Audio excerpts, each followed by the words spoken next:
तो बहुत ही इंपॉर्टेंट और अमेजिंग सेशन रहेगा, मतलब मज़ा आएगा। ये जब मैं पैसेज देख रही थी तो मुझे बहुत मतलब मैंने एंजॉय किया इसको सॉल्व करते हुए।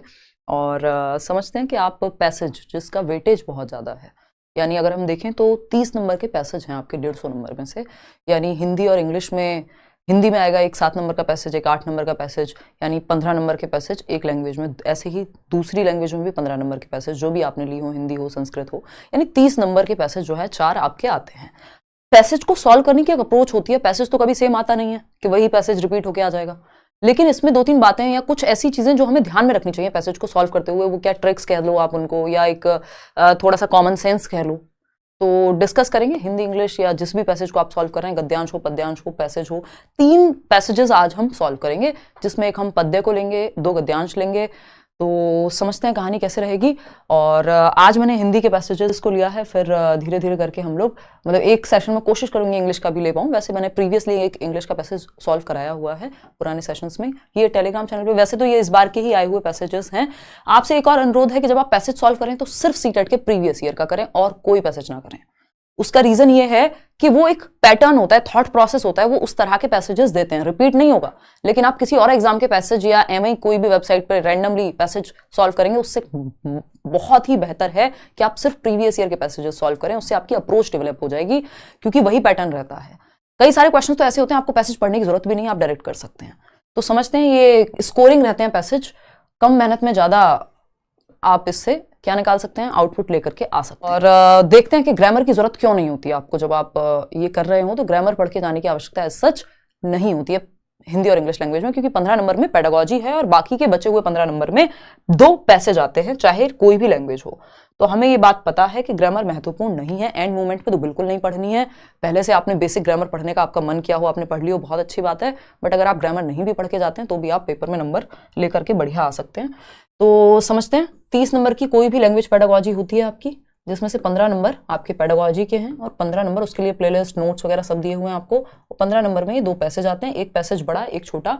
आप अभी हम पहले जो सॉल्व कर रहे हैं वो कर रहे हैं जिन्होंने लैंग्वेज 1 लिया होगा हिंदी को, उनके सामने पहले कविता आती है, यानी पद्यांश आएगा। और ये छोटी होती है, कविता छोटी होती है कंपैरेटिवली, और पोयम आती है जिन्होंने इंग्लिश लैंग्वेज 1 ली होती है। तो हम एक पोयम यानी एक कविता और एक पद्यांश और 2 गद्यांश सॉल्व करेंगे। गद्यांश और पद्यांश से ज्यादा जो ध्यान देना है आपको, एक तो ये नई स्क्रीन पे दिखेगा आपको, तो थोड़ा पढ़ने में अनकंफर्टेबल होगे, जरूरी है उतना होना, क्योंकि अगर सेम पेपर पे आप मार्क कर पाएंगे, पेंसिल वगैरह ले जाना। दूसरी चीज कि आपकी अप्रोच क्या रहनी चाहिए, वो छोटी छोटी जो ट्रिक्स है। जैसे मेरा बेसिक फंडा ये रहता है कि अब जैसे देखो ये कविता है आपके सामने आ गई है ना, अब पद्यांश अगर है या कविता है, यानी छोटा सा पैसेज है, अगर ऐसे 4, 6, 8 लाइन का, तब तो कोई बात नहीं, आप पहले पैसेज पढ़ लो। नहीं तो अगर आपको दिखे कि पैसेज बड़ा है, सबसे पहले क्वेश्चंस पढ़ो, और क्वेश्चन ज्यादा हैं। अगर 6-7 क्वेश्चन से ज्यादा हैं किसी पैसेज में, 8 क्वेश्चन हैं, ऐसा भी होता है कई बार 9 क्वेश्चन एक पैसेज में, 6 क्वेश्चन दूसरे पैसेज में, तो वो 9 में से कम 3 क्वेश्चन आपके ऐसे ही सॉल्व हो जाएंगे। जो उपसर्ग प्रत्यय के बारे में होगा एक क्वेश्चन विलोम, और आपके जिसको हम कहते हैं कि समानार्थी शब्द या जो सेम सिनोनिम जिसको हम कहते हैं, उसके बारे में होगा, पर्यायवाची जिसको हम कह रहे हैं। इसके अलावा दूसरा क्वेश्चन होगा जिसमें आपको चेक करना होगा कि ऑड वन आउट कौन सा है। तो 3-4 क्वेश्चन तो ऐसे ही सॉल्व हो जाएंगे। तो सबसे पहले पैसेज में क्वेश्चन पढ़ो, उसके बाद पैसेज पढ़ो। अब क्वेश्चन जब आप पढ़ते हो तो आपके दिमाग में थोड़ा सा रह जाता है कि कौन सी बात पूछी थी इसमें। सरसरी निगाहों से पहले क्या करना है, स्किमिंग कर लेनी है। तो अगर छोटा पैसेज है तो आप डायरेक्ट, जैसे ये कविता है तो इससे तो आप डायरेक्ट पढ़ लो इसको, क्योंकि इसमें कितनी लाइन है, 6 लाइन कुल ही है। तो इसमें आप पहले क्वेश्चन ना भी पढ़ें तो भी चलेगा, लेकिन इसके बाद जो मैं पैसेजेस कराऊंगी, अगर थोड़ा भी बड़ा पैसेज है तो पहले क्वेश्चन पढ़ो, बाद में पैसेज, है ना। तो ये काव्यांश है, एक कविता है, फटाफट से पढ़ते हैं, 6 लाइन की कविता है, मजा आएगा। और पढ़ते समय भी आप कैसे चीजों को ध्यान रख सकते हैं उस पर चर्चा करेंगे। काव्यांश को पढ़कर पूछे गए प्रश्नों पे, प्रश्न संख्या क्या है, 1 से 6 क्वेश्चन है यानी इसमें, और 6 ही लाइन है। अरे बढ़िया है भाई। आया समय उठो तुम नारी, अब देख रहे हैं आप, मैंने यहां पे पहले ही नारी को क्या कर दिया, बोल्ड कर दिया है, क्योंकि ये पढ़ के पता लग जाएगा कि नारी के बारे में है ना।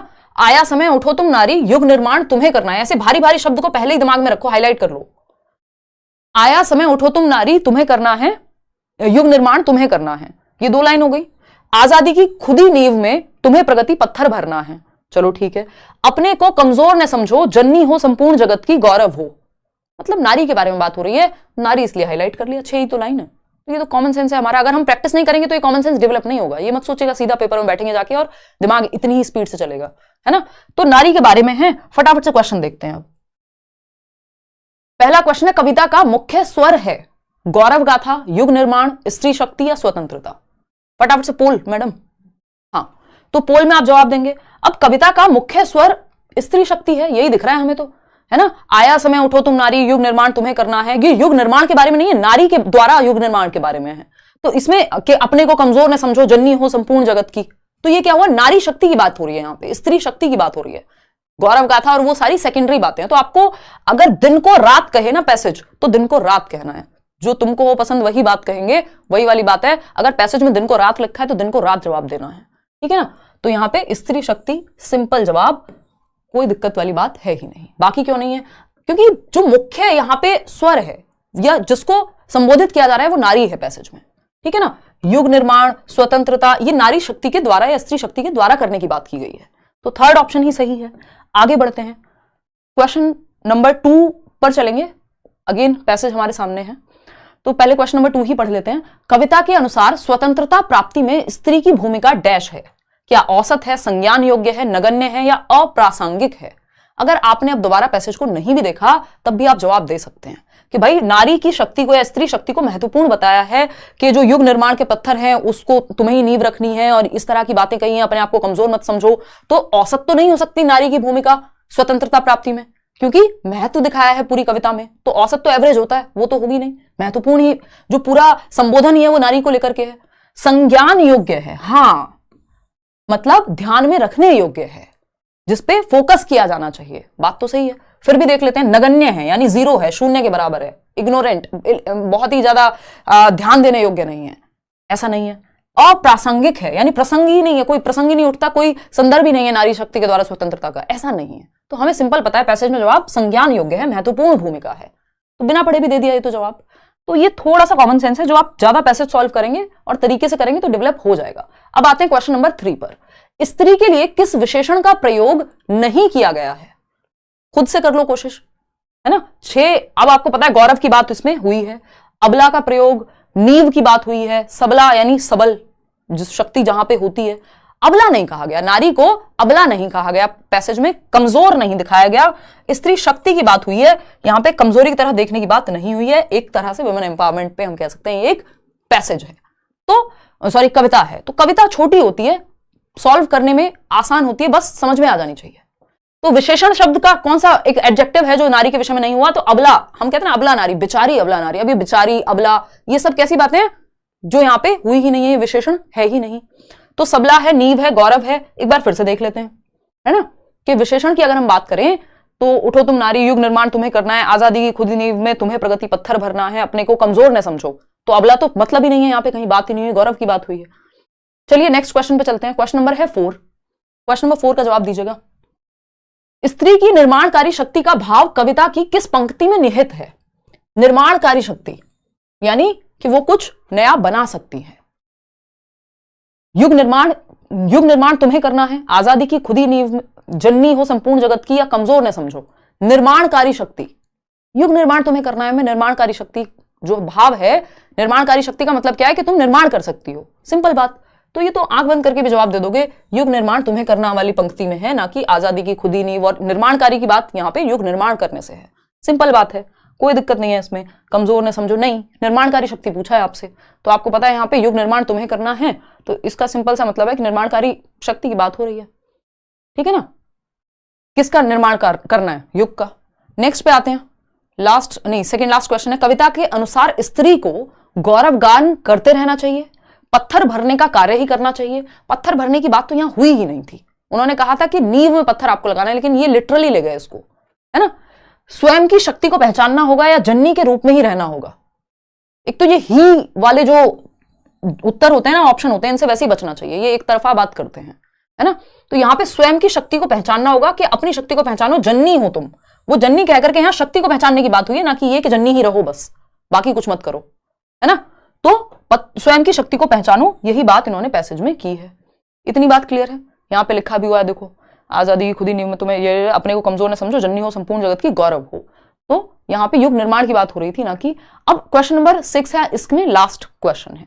इतना टाइम आपको लगेगा नहीं, ये मैं आपको समझा करके चल रही हूँ इसलिए थोड़ा सा समय लग रहा है। जननी हो संपूर्ण जगत की डैश पंक्ति में कौन सा अलंकार है। अब एक क्वेश्चन आ गया व्याकरण का, तो इसलिए व्याकरण की बेसिक नॉलेज आपको जब आप ये क्वेश्चन सॉल्व कर रहे होंगे, मैंने पता नहीं कितने साल पहले पढ़ी होगी हिंदी, उसके बावजूद दिमाग में क्लिक कर जाता है ना। तो आप थोड़ा सा रिवाइज करके चले जाएंगे, बस अलंकार पढ़ लिया मान लो, या नहीं भी पढ़ा अलग से, तो जब आप ये पैसेज सॉल्व कर रहे होंगे या कविता या गद्यांश पद्यांश सॉल्व करते समय क्या करें, थोड़ा सा गूगल खोल के देख लें, वहीं पढ़ लें, या आपके पास किताब हो तो उससे पढ़ लें, है ना, तो बस हो जाएगा काम। तो ये 38% लोग इसमें जवाब दे रहे हैं, मतलब इसमें आप थोड़े से गड़बड़ कर रहे हैं। क्वेश्चन क्या है देखते हैं, कौन सी पंक्ति में पूछा है। जननी हो संपूर्ण जगत की, जो वर्ण जो है या जो अक्षर है उसकी ही आवृत्ति है यहाँ पे। जननी हो संपूर्ण जगत की, तो अनुप्रास है, उपमा है, रूपक है, यमक है। अब पूरे वर्ड की तो आवृत्ति नहीं है, पूरे शब्द की तो नहीं है, किसकी है, वर्ण की आवृत्ति है। वर्ण क्या है, अक्षर क्या है, जो। जननी हो संपूर्ण जगत की, तो वर्ण की आवृत्ति कहां आती है, अनुप्रास में आती है। बेसिक बात है ये हमारी, है ना। वो रघुपति राघव राजा राम, तो वो र वर्ण बहुत बार आया है वहां पे, तो अनुप्रास अलंकार है। रूपक, इस रूपक और अनुका इसमें रूपक नहीं, आई थिंक यमक होता है वो, एक बार आप लोग देख लेना, इसको चेक कर लेना कि यमक में जो है ये होता है कि यमक में हम शब्द की आवृत्ति होती है ना, कि अगर हम बात कर रहे हैं उसकी कनक कनकते 100 गुने, तो वो क्या है, मादकता अधिका है, तो वहां पे कनक कनक पूरा वर्ड रिपीट हुआ है, तो वो यमक में चला जाएगा। एक बार इसको श्योरली चेक कर लेना कि यमक में ही होता है, कि रूपक में तो नहीं होगा, वैसे यमक में ही होगा। तो जहां पे वर्ण की आवृत्ति है वो अनुप्रास, अगर शब्द की आवृत्ति है तो हम यमक के साथ चले जाएंगे। जैसे हम अभी एक गाना सुन रहे थे, है ना, याद नहीं आ रहा मुझे, वैसे नाम उसका बी हैप्पी है कुछ, तो पंजाबी गाना था, तो वो तो कुछ तो कहा कि हाँ बड़ी सोनी लगती है, हंसदी रहा कर, बड़ी सोनी लगती है सोनिए, तो अब वो सोनी और सोनिए, तो कौन सा अलंकार हो गया, अनुप्रास, वर्ण की आवृत्ति है, सेम वर्ड नहीं आया दोबारा, तो यमक नहीं है, ठीक है ना। तो सिंपल बात है, अगर वर्ण की आवृत्ति है तो अनुप्रास, शब्द की आवृत्ति है तो यमक के साथ चले जाएंगे। क्लियर बात है, हाँ यमक ही होता है ना, ठीक है बिल्कुल। तो अगर शब्द रिपीट हो रहा हो, जैसे अभी हमने कनक कनकते 100 गुने की बात की थी, तो वो शब्द रिपीट हो रहा था वहां। खैर आगे बढ़ते हैं, अब आते हैं गद्यांश 2 पे। तो ये 6 सवाल थे, होपफुली आपने ठीक से सॉल्व कर लिए होंगे। अब थोड़ा सा गद्यांश पढ़ते हैं, यानी पैसेज पढ़ते हैं, जो थोड़ा सा बड़ा होता है कंपैरेटिवली। हालांकि अब इस बार से जो है बड़े पैसेज बहुत ज्यादा नहीं आए हैं कंपैरेटिवली, कई बार बहुत बड़े आ जाते हैं। आपको सिंपल फंडा अपनाना है, अगर ज्यादा क्वेश्चन है पैसेज में, बड़ा पैसेज है तो पहले क्वेश्चन पढ़ने हैं। छोटा पैसेज अगर इतना सा या पंक्ति है कुछ 6, तो आपको पहले पैसेज पढ़ लेना है। नहीं तो अगर ज्यादा बड़ा है तो पहले क्वेश्चन पढ़ो फिर पैसेज पे आओ, क्योंकि क्वेश्चन से आपको कीवर्ड मिल जाएगा कि कौन से वर्ड्स को हाईलाइट करना जरूरी है। ठीक है जी। तो आउट ऑफ 6 5 आ रहे हैं, किसी के जितने भी नंबर आ रहे हैं, बस एक अप्रोच डेवलप होनी चाहिए। अब आते हैं गद्यांश 2 पे, टोटल 3 है आज। ठीक, तो ये एक और गद्यांश आया था, लैंग्वेज 1 लैंग्वेज 2 दोनों की आपकी पूर्ति हो जाएगी यहां से। तो अगर हम देखें यहाँ पे, तो एक गद्यांश है जिसको पढ़ के आपको जवाब देना है 1 से 7 प्रश्न का। ठीक है, अब फटाफट से या तो हम पहले प्रश्न देख लें, क्योंकि ये बहुत बड़ा नहीं है, बट फिर भी हम प्रश्न देख लेते हैं। ठीक, अब क्योंकि मुझे पता है कि 7 में से कम 2 या 3 प्रश्न ऐसे होंगे जो बिना पैसेज के सॉल्व हो जाएंगे। ठीक, तो गद्यांश के अनुसार सबसे बड़ा दुख है, चलो पढ़ के छोड़ देते हैं, गद्यांश पढ़ेंगे तब देखेंगे। ठीक, फिर उसके बाद सबसे बड़ी भूल है, ये भी गद्यांश से ही पता लगेगा भाई, इसको भी सॉल्व नहीं करते हैं। सुख कहां होता है, ये भी हमें गद्यांश पढ़ के ही पता लगेगा, बाद में देखेंगे। गद्यांश के मूल विषय में शामिल नहीं है, ये भी हमें गद्यांश पढ़ के ही पता लगेगा। ठीक है जी। गलत कार्य करने से डैश की हानि होती है, भाई ये भी गद्यांश से ही पता लगेगा, है ना। किस शब्द में एक प्रत्यय का प्रयोग संभव है, इसके लिए आपको गद्यांश पढ़ने की 0% आवश्यकता है। अगर आपको पता है, लास्ट में टाइम कम बचा हो, कुछ भी हो, तो एटलीस्ट इस तरह के क्वेश्चन तो करा ना कि 7 में से 3 क्वेश्चन तो सॉल्व कर दो। भगवान ना करे ऐसा हो, क्योंकि आपको टाइम मैनेज करके चलना है। मैंने पहले भी वीडियोस बनाए हुए हैं, आगे भी बताऊंगी, है ना। एक प्रत्यय का प्रयोग संभव है, यानी प्रत्यय आपको पता ही है जो हम पीछे लगाते हैं, और उपसर्ग जो हम आगे लगाते हैं, ये तो बचपन से पढ़ते आए हैं, इसमें कोई ऐसा व्याकरण पढ़ने की जरूरत नहीं है। धर्म में एक लगा सकते हैं, हाँ लग सकते हैं, धार्मिक बन जाएगा। सुखिक बना सकते हो, दुखिक बना सकते हो, पापिक बना सकते हो, नहीं। तो प्रत्यय सिर्फ धर्म में ही लग सकता है, एक प्रत्यय सिर्फ धर्म में लगेगा तो धार्मिक बन जाएगा। क्यों नहीं दिया मैडम पोल, हो गई थी, कोई बात नहीं, कल दे देना। तो धार्मिक एक प्रत्यय जो है वो यहां पे धर्म में ही लगना संभव है, तो ये क्वेश्चन ऐसे ही सॉल्व हो गया। नेक्स्ट क्वेश्चन, समूह से भिन्न है, यानी ऑड वन आउट। फटाफट से जवाब दो, ऑड वन आउट पूछा है हमसे, फटाफट देखते हैं ऑड वन आउट कौन सा शब्द होगा, यानी बाकी ये जो चार का समूह है, इनसे भिन्न कौन सा है। धर्म है, सुख है, दुख है, पापी है। अब ये बेसिक अंडरस्टैंडिंग है हमारी। धर्म क्या है भाई, एक पढ़ के देख लो, खुद लग जाएगा आपको कौन सा लगे। धर्म, सुख, दुख, पापी, बताओ कौन सा है। ये कौन सा पोल दे दिया है, ये गलत आंसर क्यों दे रहे हैं सारे? क्वेश्चन नंबर 7 का ही तो दिया है। अच्छा, इसमें गलत आंसर दे रहे हो, कहाँ स्कूल के पीछे क्यों पढ़ाई की थी भाई? है 35% लोग सही जवाब दे रहे हैं, सिर्फ ऑड वन आउट पूछा है सरकार। समूह से भिन्न, धर्म सुख दुख पापी, पढ़ के पता नहीं लग रहा? धर्म सुख दुख ये सब क्या है? नाउन। नाउन मतलब संज्ञा की बात हो रही है यहां पे, है ना?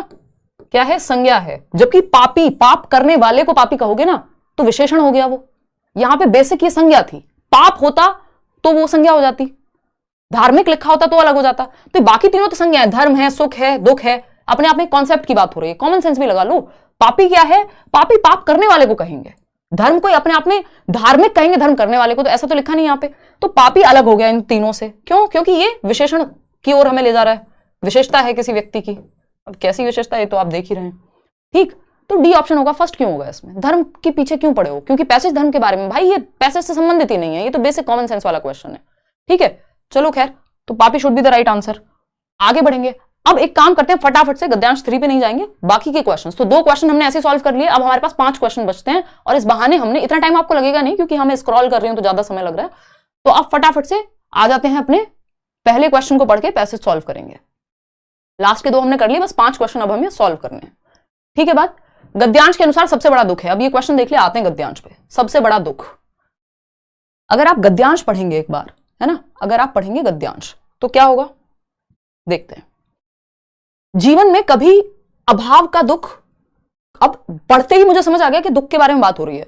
जीवन में कभी अभाव का दुख, कभी स्वभाव का और कभी दुर्भाव का दुख, और इससे भी ऊपर सदैव तनाव का दुख, यानी दुख की बात हुई है कई बार, 2 ही लाइंस में रिपीटेडली दुख की बात हो रही है। जिसमें अगर हम देखें, जीवन में कभी अभाव का दुख, ठीक है, स्वभाव का दुख, ठीक है, कभी दुर्भाव का दुख, ठीक है, और इससे भी ऊपर यहां पे जोर दिया जा रहा है। ये मैंने बिना क्वेश्चन देखे हाईलाइट किया था क्योंकि आपको आइडिया लग जाता है कि जोर देने की बात हो रही है। तो इससे भी ऊपर सदैव तनाव का दुख। तो अगर आपको यहां पे पेंसिल लेके चले जाओ, एक हाईलाइट कर लो अगर इस तरह का है, भाई कीवर्ड्स अगर ढूंढ रहे हो आपके दिमाग में खुद से आ रहे हैं तो दुख का दुख घेरे रहता है इन्हीं दुखों। अब पूरा हमें पढ़ना ही नहीं है, हमें सिंपल पता चल गया दूसरी लाइन में ही कि इससे भी ऊपर सदैव तनाव का दुख। सबसे बड़ा दुख कौन सा? तनाव का दुख। बताओ, जवाब दो फटाफट मैडम। हाँ, तो अगर हम बात करें तो क्वेश्चन नंबर 1 अभाव का दुख, हाँ अभाव का भी दुख है, स्वभाव का भी दुख है, पीड़ा की तो ऐसा यहां बात नहीं हुई, लेकिन सबसे बड़ा दुख जो सेकंड लाइन में दिया हुआ था, तनाव का दुख, स्ट्रेस, एंजाइटी, डिप्रेशन। हाँ क्या कह रहे हो? बहुत अस ब्रो अस ये चल रहा है ना आजकल में मीम्स पे पूरा ध्यान है मेरा। मैंने कई साल तक जो है रील्स नहीं देखी, आने के शुरुआत के मतलब शायद 1-2 साल जितना टाइम भी, और आजकल मैं थोड़ा देख लेती हूँ, है ना। तनाव का दुख आपको नहीं देखनी है ना, फिर भी आप मानते कहाँ हो? सबसे बड़ा दुख तनाव का दुख। ठीक, चलिए आगे बढ़ते हैं नेक्स्ट क्वेश्चन पे। नेक्स्ट क्वेश्चन क्या है? ये पैसेज मैंने बार बार डाला है ताकि आप इसको रेफर कर सकें। अब तो ऑफलाइन में ये फायदा होता है कि पैसेज करना सॉल्व आसान हो जाता है, थोड़ा सा पैसेज सॉल्विंग में थोड़ी आसानी होती है। क्यों? क्योंकि एक ही पेज पे आपको बार बार पलट के देख सकते हो, नहीं तो ऑनलाइन में दिक्कत होती है पैसेज सॉल्व करने में। तो अगर आप यहाँ पे भी सॉल्व कर पा रहे हैं, इसका मतलब ऑफलाइन में आप कर लेंगे। सबसे बड़ी भूल है, पहले पैसेज दो तुम, अभी बताना तो है, ढूंढना तो है आंसर। चलो कोई बात नहीं, 2 आंसर दो, कोई बात नहीं, चलने दो। तो सबसे बड़ी भूल है, अब देखते हैं भाई सबसे बड़ी भूल कौन सी है। भूल पे जाएंगे, फटाफट से स्कैन करेंगे, है ना। स्कैनिंग स्किमिंग पढ़ा है हमने इंग्लिश पेडागोजी में, और हिंदी में भी वही आएगा। सबसे बड़ी भूल कहीं दिख रही है? भूल, हाँ, दुख हमारी भूल और हमारे मानवीय स्तर से गिरकर घिनौने कर्मों का फल है। चलो ये तो बता दिया कि फल है। भूल और कहां लिखा है? सबसे बड़ी भूल होती है कौन सी?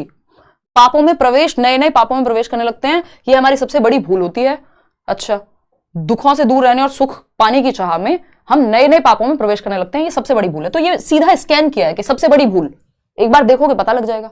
तो नए नए पापों में प्रवेश करना क्या है? सबसे बड़ी भूल है। पूरा पैसेज क्यों पढ़ें बैठ के? तो सबसे बड़ी भूल है कहां? सुख पाने के लिए गलत काम करना, सुख पाने के लिए साधना करना, नहीं पापों में पड़ना। पाप करना गलत काम है, साधना थोड़ी है पाप, तो ये तो नहीं होगा।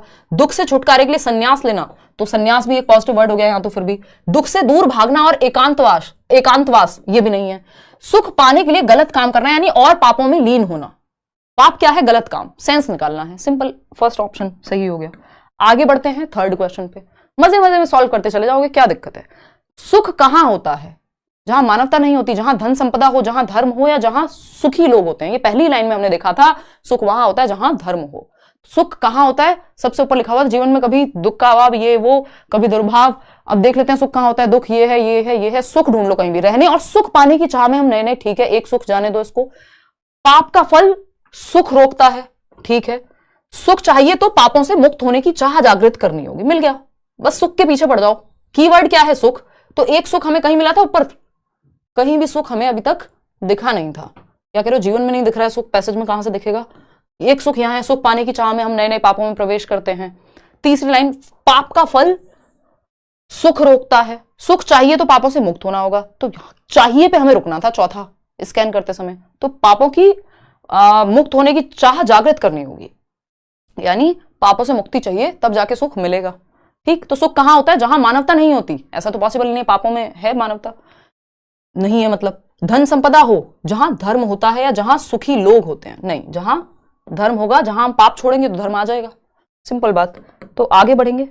बाकी धर्म वर्ड से भी आप इसको ढूंढ सकते थे, है ना, जैसे ये लिखा हुआ है, धर्म वर्ड से भी सीधा ढूंढ सकते थे कि धर्म को आत्मसात करना है। जहां धर्म है वहां पाप नहीं है, और जब पाप नहीं है तो वहां दुख नहीं है। तो ये कीवर्ड कोई भी पकड़ लो, उससे ढूंढ पाओगे, है ना। यहां सुख की जगह धर्म अगर हम कीवर्ड चारों ऑप्शंस में से देख के पकड़ लेते तो वो इजी हो जाता। चलिए एक क्वेश्चन और करते हैं। फोर्थ है, गद्यांश के मूल विषय में शामिल नहीं है। गद्यांश के मूल विषय में शामिल नहीं है दंड, सुख, दुख, धर्म। अब हमने इतनी देर से रामायण प्रॉपर भजन किया, गाई है कि धर्म की बात इसमें खूब हुई है, दुख को, सुख को भी हम हाईलाइट कर चुके हैं। तो एक ही बचा दंड। क्या जरूरत है इसे पढ़ने की फिर? सिंपल भाई, सुख, दुख, धर्म, पाप सारी चीजें हैं, दंड की बात नहीं हुई कि दंड मिलेगा। सिंपल बात।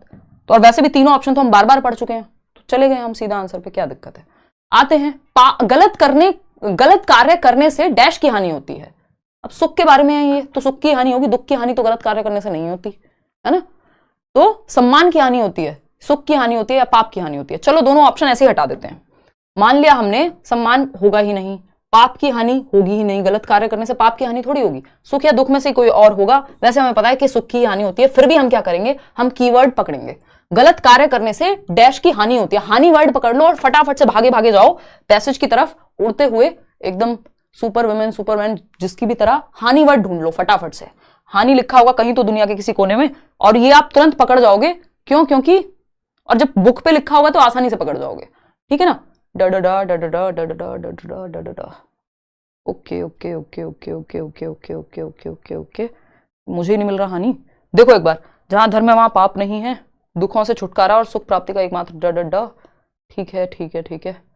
बड़ी बोले दुख अप्रिय है, दुखों से दूर रहने और सुख की चाह में नए नए पापों में प्रवेश करते हैं। वशीभूत, हानि तो दिया ही नहीं हुआ, इससे नहीं निकलेगा भाई, है ना।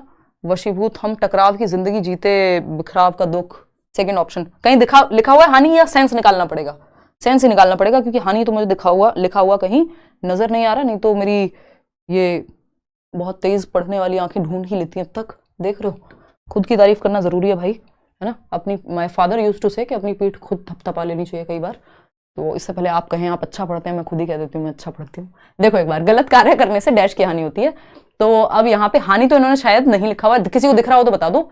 दुख घेरे रहते हैं इससे सदैव, ठीक है। इन्हीं दुखों के वशीभूत हम टकराव की जिंदगी जीते हैं, सुख पाने की चाह में हम नए नए पापों में प्रवेश करने लगते हैं। यही हमारी सबसे बड़ी भूल होती है। पाप का फल सुख रोकता है, सुख चाहिए तो मुक्त होना पड़ेगा, डैश डैश, और एकमात्र साधन है आत्मसात करना। जहां धर्म वह पाप नहीं है, और जब पाप नहीं तो वह दुख नहीं। जहां दुख, तो मतलब कॉमन सेंस वाली बात है। अगर हानि नहीं मिल रही तो हम निकाल सकते हैं। ये बात जो हम शुरू में कर रहे थे, मेरी कोशिश ये थी कि कीवर्ड पकड़ के ढूंढ लें, बट हमेशा कीवर्ड से नहीं मिलेगा ऑफकोर्स।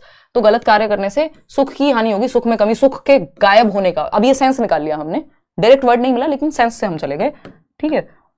इसमें तो कोई बहुत बड़ी बात नहीं, उन्होंने शुरू में ही लिखा हुआ है ना कि दुख फिर हमारे जीवन में आता है, ये सारे काम होते हैं, तो गलत फल की वजह से एंड ऑल। आते हैं नेक्स्ट क्वेश्चन पे, किस शब्द में एक प्रत्यय, ये हम कर चुके हैं। तो हमारा ये पैसेज सॉल्व हो गया। आउट ऑफ 7 क्वेश्चंस कितने आपने ठीक किए वो बता दो। अब आते हैं गद्यांश 3 पे। एक पैसेज और मजाक मजाक में सॉल्व कर लेते हैं, इससे क्या होगा, प्रैक्टिस होगी इससे, ठीक है ना। चेक करते टाइम डा डा डा कह रहे हो, हाँ वो मेरा ध्यान जो है, मजा आता है वैसे पढ़ने में, मतलब मैं ऐसे करती हूँ कई बार स्कैन करते हुए। स्कैनिंग और स्किमिंग आप जानते हैं, तो मैं वर्ड स्कैन कर रही हूँ, मेरा ध्यान है हानि, जहां दिखेगा वहां रुक जाऊंगी, ठीक है ना। देखो जिनको स्कोर अच्छा करना है या पास भी होना है, उनको पैसेज पकड़ के रखना चाहिए, क्योंकि 30 नंबर बहुत होते हैं, और ये बचपन से कभी ना कभी आपने सॉल्व किया होगा। चलो 6 आउट ऑफ 7 जो भी। अब आते हैं गद्यांश 3 पे फटाफट से। ये भी पैसेज है प्रॉपर। कविता मैंने एक ही लिया क्योंकि कविता छोटी होती है, वो आप खुद भी कर सकते हैं। अब ये मैंने पैसेज पढ़ा था, बट आपको क्या करना है, इतना बड़ा पैसेज हो और आपको पता है 1 से 9 प्रश्न, तो 9 अगर क्वेश्चन हैं तो 3 तो कम से कम व्याकरण वाले मिल जाएंगे जो बिना पढ़े सॉल्व हो जाएंगे। अभी हमने 2 बिना पढ़े सॉल्व किए थे। गद्यांश के अनुसार अब सबसे पहले, क्योंकि हमें क्वेश्चन पढ़ना है, बड़ा पैसेज है और क्वेश्चन जब हम पढ़ेंगे तो उसमें से 2-3 क्वेश्चन ऐसे सॉल्व हो जाएंगे। बिल्कुल आसान सी ट्रिक है भाई, बड़े पैसेज में अगर 7-8 क्वेश्चन हैं तो उसमें से 2-3 वैसे सॉल्व हो जाएंगे। और सबसे पहले हम पैसेज नहीं पढ़ेंगे क्योंकि इतना बड़ा पैसेज वैसे भी याद नहीं रहेगा। सबसे पहले क्वेश्चंस पढ़ो, कीवर्ड समझ में आ जाएंगे और उनमें से 2-3 ऐसे सॉल्व हो जाएंगे, क्योंकि आपको क्वेश्चन पढ़ के पैसेज पे फिर भी वापस जाना होता है, तो क्या ही कर लोगे पूरा पैसेज पढ़ के अगर बड़ा है काफी तो। गद्यांश के अनुसार सबसे धन्यवाद कहने का कारण नहीं है, बाद में पढ़ेंगे भाई, है ना। फिर आगे बढ़ते हैं। हर बुराई अज्ञान के अंधकार में फैलती है से तात्पर्य है, पैसेज से पढ़ के पता लगेगा, अपने आप नहीं तुक्के लगाएंगे। सुख दुख का कारण है, सोच के पढ़ के बताएंगे, अभी नहीं बताएंगे हम। गद्यांश के अनुसार प्रायश्चित के साथ साथ मानव को क्या करना चाहिए। अब हमें ये समझ तो आ गया, पाप प्रायश्चित धर्म की बात चल रही है पैसेज में, चाहे हमने पैसेज पढ़ा ना हो। मन की कोठरी को स्वच्छ रखने से तात्पर्य क्या है, बाद में देखेंगे भाई, हमें नहीं पता, है ना। क्वेश्चन नंबर 6 पे आगे, जीवन का मुख्य लक्ष्य क्या है, ये भी नहीं पता। इतना पता होता तो पेपर ही दे रहे होते। स्वार्थ का विलोम है, ये हमें पता है, ये हमें बिना पैसेज पढ़े पता है ना। खुशी खुशी लाइक शेयर करते रहा करो यार, मस्त अपना। परसों हमारी जो है मैराथन है, परसों नहीं 13 को, यानी सैटरडे को 7 बजे से शाम को, है ना। मस्त अपना काम करेंगे। देखो, स्वार्थ का विलोम शब्द, अब इतना तो हमको सबको पता है, बचपन से पढ़ते आ रहे हैं। स्वार्थ का निस्वार्थी होगा, है ना, फिर भी पढ़ लेते हैं। प्रयोजन, स्वार्थ, परायणता, परोपकार, कुछ भी, मतलब सिंपल बताएं हमें, स्वार्थ का विलोम शब्द क्या होगा, निस्वार्थ होगा। अगर इनकेस पैसेज में कुछ मिल गया अलग से तब का तब देखेंगे, बट हमें पता है कि स्वार्थ का विलोम क्या होता है, निस्वार्थ होता है, सिंपल बात है। ये 1 नंबर का ऐसे सॉल्व हो गया। अब इसके लिए क्या व्याकरण पढ़ोगे अलग से किताब, नहीं। मानवीय शब्द में प्रत्यय है, अब उपसर्ग प्रत्यय भी ना पहचान पाए हम तो फिर क्यों ही हम भारत में रह रहे हैं, मतलब बेसिक हिंदी हम बचपन से जान रहे हैं ना। देखिएगा एक बार, मानवीय शब्द में प्रत्यय है। अब कई लोग कहेंगे आप तो रहने ही दो, आप इतनी अंग्रेजी में पढ़ाते हो हमें। मेरी हिंदी खराब नहीं है, मेरी हिंदी बहुत अच्छी है, मतलब इन कंपैरिजन टू नॉर्मल, अगर आप देखें नॉर्मली तो हिंदी मेरी अच्छी है, मैं यही मानती हूँ। और जब मैं बुलंदशहर में थी तो लगभग 10वीं तक की पढ़ाई मेरी हिंदी मीडियम में ही हुई है, तो हिंदी मुझे अच्छे से समझ आती है। लिखने की प्रैक्टिस थोड़ी कम बची है, अभी बहुत साल हो गए, बट क्योंकि दिल्ली आने के बाद जो स्कूलिंग रही फिर वो फिर इंग्लिश में हो गई, जो लास्ट के 3 साल थे, और फिर कॉलेज का भी इंग्लिश में ही था, तो वो एक प्रैक्टिस लिखने की कम हो गई है। बट अगर की जाए तो प्योर हिंदी में मैं पढ़ा सकती हूँ, लेकिन इंग्लिश मीडियम वाले बेचारे, वो उन्हें कौन समझाएगा, उनकी भी तो थोड़ा सोचा करो। तो मैं बाइलिंगुअल लेके चलने की कोशिश करती हूँ। लेकिन अगर आप ये सोचेंगे कि हिमांशी को बोलना चाहिए हिंदी पेडागोजी को, हिंदी शिक्षण शास्त्र हर शब्द पे, तो दिक्कत होगी यार। हर किसी के बारे में सोचना चाहिए, देश भर से लोग देखते हैं। मानवीय शब्द में प्रत्यय है, बताइए क्या प्रत्यय भाई। प्रत्यय आपको पता है, जो पीछे लगे, उपसर्ग जो आगे लगे, सिंपल। मानवीय में ईय प्रत्यय या य, भाई ईय है, वीय नहीं, ईय, ये हमने पढ़ा है बचपन से, और ये भी बड़ी ई की मात्रा वाला ईय होगा, क्योंकि आपको पता ही है ना, तो बड़ी ई की मात्रा वाला ई है, सिंपल। तो 2 क्वेश्चन हमने सॉल्व कर दिए ऐसे ही अभी तक, और एक और क्वेश्चन है, हो सकता है वो भी ऐसे ही सॉल्व हो जाए, तो हमारे पास 6, हाँ हो जाएगा। ये भी व्याकरण का क्वेश्चन है। कौन सा शब्द युग्म समूह से भिन्न है, यानी एक पेयर है और वो ऑड वन आउट, जैसे अभी हमने एक और क्वेश्चन में सॉल्व किया था। शुद्ध अशुद्ध, ये तो पेयर बना रहे हैं। सुख दुख, ज्ञान अज्ञान, अंधकार अंधेरा, ये अलग है, सिंपल बात। अंधकार अंधेरा बिल्कुल अलग है। शुद्ध अशुद्ध, सुख दुख, ज्ञान अज्ञान, दिन रात, ये सब क्या एक पेयर है, युग्म है। लेकिन अंधकार और अंधेरा डिफरेंट हो गया, इन तीनों से अलग हो गया। जैसे हम वो धर्म की, सुख की, दुख की बात कर रहे थे और पापी अलग था, ऐसे यहाँ अंधकार और अंधेरा अलग है, सिंपल। तो 3 क्वेश्चन तो ऐसे सॉल्व हो गए, बचे कितने, 6 क्वेश्चन। अब चलते हैं अपना, शुरुआत करते हैं, वापस से आते हैं वहीं पे। ये आपको यहाँ मुश्किल लग रहा होगा कि मैं बार बार ऊपर नीचे जा रही हूँ, बट आपको जब आप पेपर पे सॉल्व करेंगे तो कोई दिक्कत नहीं होगी। ऑफलाइन का सबसे बड़ा फायदा है कि पैसेज सॉल्व करने में आसानी होती है, आप वहां हाईलाइट कर सकते हैं। पेंसिल ले जाना अगर टीचर कुछ कहें तो, नहीं तो कह देना अच्छा मैम नहीं कर रही, बाकी कर लेते हैं, हाईलाइट करते हैं लोग, हम खूब करते थे। देखो एक बार, बट वो हाईलाइट करना एट योर ओन रिस्क, है ना, तो एग्जामिनर कैसा मिले आपको उस पर डिपेंड करता है। गद्यांश के अनुसार सबसे धन्यवाद कहने का कारण नहीं है। अब हमको कौन सा वर्ड पकड़ना है, धन्यवाद। देखते हैं फटाफट से, कहीं दिख रहा है धन्यवाद कहने का कारण नहीं, ये रहा, सेकंड लाइन में धन्यवाद मिल गया हमको। धन्यवाद कहने का कारण नहीं है, ये रहा धन्यवाद, सिंपल। तो सामान्य व्यवहार में हम कितनी बार सबसे धन्यवाद बोलते हैं, किसके कारण, स्वार्थ या संस्कृति के कारण सामान्य व्यवहार में हम कितनी ही बार सबसे धन्यवाद बोलते हैं। तो यह कृतज्ञता सिर्फ उन्हीं तक सीमित क्यों, हमें मानव जन्म देने वाले ईश्वर के लिए और जलवायु, भोजन, ऊर्जा जैसे बहुत सारे उपहार देने वाली प्रकृति के लिए भी क्यों नहीं। मतलब हम किसके कारण बोल रहे हैं, स्वार्थ या संस्कृति के कारण धन्यवाद बोल रहे हैं हम, यानी या तो हमारा कोई निजी मोटिव छिपा हुआ है, स्वार्थ है, या हमारी संस्कृति है, हमारा नेचर बन गया है, वो स्वभाव बन गया। ठीक, तो गद्यांश के अनुसार सबसे धन्यवाद कहने का कारण नहीं है। बोल, तो गायब भी कर दिया, इतनी क्या जल्दी मैडम। देखिए, तो गद्यांश के अनुसार सबसे धन्यवाद कहने का कारण नहीं है दया। हाँ, दया तो नहीं दिखा। स्वार्थ, संस्कृति, स्वभाव, चलो ठीक है, दया यहां पे सही उत्तर है क्योंकि यही नहीं लिखा है। ठीक है, कॉमन सेंस से हो जाएगा। अगर आप रीडिंग में देना चाहें तो दे सकते हैं। ठीक, आगे बढ़ते हैं। क्वेश्चन नंबर 2 देखते हैं फटाफट से। हर बुराई अज्ञान के अंधकार में फैलती है से तात्पर्य है। अज्ञानी व्यक्ति बुराइयां फैलाता है, अंधेरा होते ही बुराइयां फैल जाती हैं, अंधेरा सब बुराइयों की जड़ है, अज्ञानता के कारण बुराइयां फैलती हैं। अब इसमें तुक्का नहीं लगाएंगे क्योंकि पैसेज ने जैसा कहा होगा, अगेन अगर पैसेज दिन को रात कहेगा तो हम दिन को रात कहेंगे, अपनी मर्जी से नहीं लगाएंगे कि हमें तो पता है इसका मतलब। तो हर बुराई, वो ग्रामेटिकल क्वेश्चन व्याकरण वाले सवालों में करना है, पैसेज वाले सवाल के साथ छेड़छाड़ नहीं, बिना पैसेज पढ़े नहीं करना। हर बुराई अज्ञान के अंधकार में फैलती है। फटाफट से ढूंढो अज्ञान का अंधकार। ये देखो, मैं जब पढ़ रही थी तो ऐसी दिमाग में आ गया, तो आप भी जब पैसेज पढ़ रहे होंगे, चाहे वो एक क्वेश्चन के लिए भी पढ़ें, तो आपके दिमाग में हाईलाइट आप कर लीजिएगा अगर पैसेज पहले पढ़ रहे हैं तो। ठीक है ना। दुखों के कारण तो हमारे विकार हैं, बुराइयां, हर बुराई अज्ञान के अंधकार में फैलती है। तो अंधकार अलग से आपको नजर आ जाएगा, इतना बड़ा पैसेज नहीं है। अज्ञान के अंधकार में फैलती है, प्रकाश होते ही उसका सामर्थ्य खत्म हो जाता है, सुख दुख दोनों ही हमारे कर्मों के फल हैं। तो अज्ञान के अर्थ किसमें फैलती है? अंधकार में। यानी अज्ञानी व्यक्ति बुराइयां फैलाता है, नहीं, अज्ञान यहां पे फोकस है, अज्ञानी व्यक्ति नहीं। ठीक है, अंधेरा होते ही बुराइयां फैलती है, लिटरल अंधेरे की बात थोड़ी कर रहे हैं। अंधेरा सब बुराइयों की जड़ है। अच्छा, हो सकता है भाई अज्ञानता के कारण बुराइयां फैलती हैं, यही मेन मुद्दा यहां पे ये था। यहां पे अंधेरा नहीं था, मेन मुद्दा था अज्ञानता के कारण बुराइयां फैलती हैं। जब ज्ञान की रोशनी आती है, अंधेरा और रोशनी की बात डायरेक्ट नहीं थी, तो अपने आप अज्ञान खत्म हो जाएगा, सिंपल बात। आगे बढ़ते हैं क्वेश्चन नंबर 3 पे। क्वेश्चन नंबर 3 क्या कहता है? सुख दुख का कारण है। फटाफट से ढूंढते हैं सुख दुख का कारण, कहीं तो दिया ही होगा। आज तो हम पता लगा ही लेंगे जीवन में सुख दुख का कारण क्या होता है। देखो एक बार, सुख दुख का कारण दिख रहा है कहीं पे? डा। अच्छा सॉरी यार, नहीं करूंगी। भोजन डा। भाई मेरा फोकस बन पाता है डा करके, संवाद सारे डा सॉरी, उसका सामर्थ्य खत्म हो जाता है। सुख दुख मिल गया, सुख दुख मिल गया है ना, और जल्दी मिल जाता अगर आप डा करने देते तो। देखिए एक बार, सुख दुख दोनों ही हमारे कर्मों के फल हैं। ठीक है ना, सुख दुख दोनों ही हमारे कर्मों के फल हैं। तो क्या है सुख दुख? सिंपल, कर्मों के फल। तो प्रारब्ध हैं, यानी जो पिछले जन्म से चले आ रहे हैं, पूर्व जन्म के कर्म, भाग्य, दुर्भाग्य, कर्म, तो कर्मों का फल है। सुख दुख का कारण है कर्मों का खराब होना। मम्मी पापा बताते ही होंगे आपको, आज उन्होंने भी बता दिया। चलिए आगे बढ़ते हैं। नेक्स्ट क्वेश्चन क्या है? नेक्स्ट क्वेश्चन है, सेकंड लास्ट क्वेश्चन है, गद्यांश के अनुसार प्रायश्चित के साथ साथ मानव को क्या करना चाहिए? प्रायश्चित की बात हो रही है, प्रायश्चित देख लेते हैं भाई, है ना, क्या करना चाहिए। प्रायश्चित लिखा है कहीं पे? डा से शुरू करूं या आप ढूंढ लोगे ऐसी? प्रायश्चित देखो फटाफट से। ओके, डा पवित्रता डा। ओके। आपको लग रहा होगा ये मैं एक्टिंग कर रही हूँ, भाई ये नेचुरल है, अंदर से आता है, समझना। डा। ओके, मानवीय पुरुषार्थ करते रहेंगे। डा। ओके। प्रायश्चित मिल गया। देखा, प्रायश्चित भी अवश्य करें। ठीक है, अगर हम बात करें मानवीय पुरुषार्थ करते रहें, मन की कोठरी को स्वच्छ रखें, जहां जरूरत हो प्रायश्चित भी अवश्य करें। कौन जाने कब किस रूप में प्रभु किस माध्यम से सहायक हो जाएं। ईश्वर के प्रति आभार प्रकट करना एक ऐसा अचूक तरीका है जो हमें असंतुष्टि और ईर्ष्या जैसी निकृष्ट बातों से ऊपर उठाता है। कौन उठाता है? ईश्वर के प्रति आभार प्रकट करना। और प्रायश्चित भी अवश्य करें, है ना।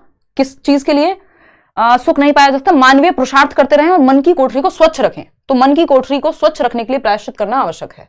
चलिए देखते हैं। तो गद्यांश के अनुसार प्रायश्चित के साथ साथ मानव को क्या करना चाहिए? पुरुषार्थ। तो वो लिखा ही हुआ था पहले वाली लाइन में, है ना, ये प्रायश्चित से पहले लिखा हुआ था पुरुषार्थ करते रहें, मानवीय पुरुषार्थ करते रहें और मन की कोठरी को स्वच्छ रखें, जहां जरूरत हो प्रायश्चित भी करें। तो पुरुषार्थ के साथ साथ क्या करें? पौरुषी आई थी, तो मुझे याद है उनका नाम जो है पौरुष से बना है। वो पौरुष से मतलब करेज की हम बात कर रहे हैं, एफर्ट की हम बात कर रहे हैं। तो अगेन मेरे को याद आ गया ये। तो यहाँ पे पुरुषार्थ का मतलब क्या है? एफर्ट से है, करेज से है, कर्म से है ना। तो सिंपल पुरुषार्थ करते रहे और उसके साथ प्रायश्चित भी कर लें कभी कभी। ठीक, सिंपल बात है, गिवन है। लास्ट क्वेश्चन पे आ जाते हैं। लास्ट क्वेश्चन क्या है? Question number 5। मन की कोठरी को स्वच्छ रखें से तात्पर्य है, अभी तो बात की थी हमने, मन की कोठरी को स्वच्छ रखें, मन सब विकारों का कारण है, मन को नियंत्रण में रखना, मन से बुरे भावों का निष्कासन या मन के अनुसार कार्य करना। फिर से मन कर रहा हो तो देख लेते हैं एक बार, ठीक है ना। तो देख लेते हैं भाई, मन की कोठरी को स्वच्छ रखने से क्या तात्पर्य है। आप कोठरी फटाफट से ढूंढो, डा करके। पेपर में ये मत करने लग जाना, टीचर बहुत। देखो एक बार, मन की कोठरी कहीं मिल रही है? अभी तो था वो हमारे पुरुषार्थ करते रहे, कोठरी ये रही। मन की कोठरी को स्वच्छ रखें, जहां जरूरत हो प्रायश्चित भी अवश्य करें। कौन जाने, ठीक है। मानवीय पुरुषार्थ करते रहे, मन की कोठरी को स्वच्छ रखें, जहां जरूरत हो प्रायश्चित भी करें। मन की कोठरी को स्वच्छ रखने का यहाँ पे सिंपल सा मतलब यही है कि प्रति आभार व्यक्त करना अचूक तरीका है, संतुष्टि और ईर्ष्या जैसी निष्कृष्ट बातों से ऊपर उठता है। तो कुल मिला के सेंस क्या निकल रहा है यहाँ पे कि मन को साफ रखें या नियंत्रण में रखें, या मैल से दूर रखें, यानी बुरी बातों से दूर रखें। नियंत्रण की बात ऐसा सच नहीं किया इन्होंने डायरेक्ट, तो हम नियंत्रण पे नहीं जाएंगे। देखते हैं, मन सब विकारों का कारण है, मान लिया जी, मन को नियंत्रण में रखना चाहिए, मान लिया। मन से बुरे भावों का निष्कासन करना, ये स्वच्छ रखने के सबसे पास है, क्योंकि यहाँ पे आपको एज इट इज आंसर नहीं मिलेगा। इन्होंने कहा सेंस निकालो, स्वच्छ रखने का मतलब क्या है, तात्पर्य क्या है। तो हमने मान लिया मन से बुरे भावों का निष्कासन करना, स्वच्छ करना है, स्वच्छ साफ सुथरा करना, यानी बुरे भाव निकाल दिए, यानी गंदगी पड़ी थी रूम में उसको निकाल दिया, साफ हो गया रूम, है ना। कंट्रोल थोड़ी करके रखेंगे, पॉकेट में रख लेते हैं गंदगी को। मन के अनुसार कार्य करना, नहीं, मन से बुरे भावों का निष्कासन। अब ये बताइए, आपने इतने बुरे भावों का निष्कासन आज कर ही दिया, है ना, एकदम इतने बढ़िया पैसेज होते हैं, मेरा इतना मन लगता है इन पैसेजेस को पढ़ने में। अगर आप प्रीवियस ईयर करेंगे, इतना ज्ञान की प्राप्ति आपको हो जाएगी, जीवन का सारा सुख सब इसी में है, मतलब इतना ज्ञान होता है इन पैसेजेस में। लिटरेचर अपने आप में मजेदार चीज है, चाहे हिंदी की हो चाहे इंग्लिश का हो, है ना, साहित्य। तो अब आउट ऑफ 9 क्वेश्चंस कितने ठीक हुए वो बता दीजिएगा। आपकी क्लास में मन लगा रहता है मैम, वो लगा रहना चाहिए मानसी, वो टीचर किस काम का जो मन भी ना लगा पाए। हाँ, तो टीचिंग आर्ट है भाई, स्किल है, देखिएगा एक बार। नहीं तो सारे टॉपर्स बहुत अच्छे टीचर्स होते हैं। मेरे को याद है हमारे स्कूल में एक टॉपर थे और उन्होंने ट्रेनिंग भी की टीचिंग की, और वो एक बार फोन पे कह रहे थे, कहीं पे केंद्रीय विद्यालय वगैरह में थे, तो अभी शायद दिल्ली में आ गए, कि यार हिमांशी मैं तो इस चीज़ के लिए बना ही नहीं हूँ, मेरा मन नहीं लगता पढ़ाने में, पढ़ाना मेरे से होता नहीं है। अब वो सरकारी नौकरी में है ना, जो हमारी बहुत बड़ी लालसा रहती है, लेकिन और टॉपर भी रहा है, लेकिन पढ़ाने की वो इच्छा या मन है ही नहीं अंदर से। तो इसलिए अब ये बताओ, मजा आया आज के सेशन में या नहीं? ये बातें तो चलती रहेंगी। 3 पैसेज सॉल्व किए हमने, अब 2-3 बातें मैं लिख देती हूँ जिनका ध्यान रखना जरूरी है जब आप पैसेज सॉल्व कर रहे होंगे, तो है ना, मजाक से हटके फटाफट से मैं लिख देती हूँ जो 2-3 बातें। ये टेलीग्राम चैनल पे वैसे इसका आंसर का क्या ही करोगे, इस बार आए हुए हैं और पैसेज कभी रिपीट नहीं होते, लेकिन प्रीवियस ईयर क्वेश्चंस के पैसेज आपको लगाने हैं। 1 मिनट रुको, मैं आपको 2-3 ट्रिक्स फटाफट से शेयर कर देती हूँ पैसेज सॉल्व करते समय। मुख्य बातों का ध्यान रखें, ये एक बेसिक बात डिस्कस कर ही लेते हैं।